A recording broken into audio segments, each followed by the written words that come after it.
Welcome back, everybody. All right, so there's one more thing we need to do before we move on, and we have to talk a little bit about how this looks. So you'll notice that there are certain kinds of indentation here. So you'll see that this is indented, and these are indented.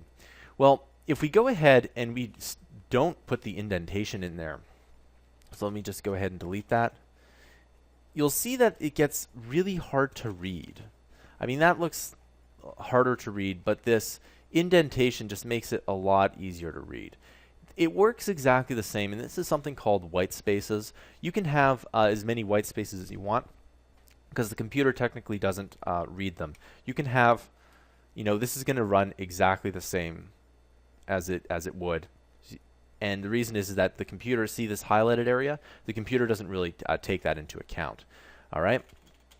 So, but what it does take into account is if I put a space in here like that, we run it, it's not going to work. Okay? So it does put spaces in between words, but not between semicolons. Okay?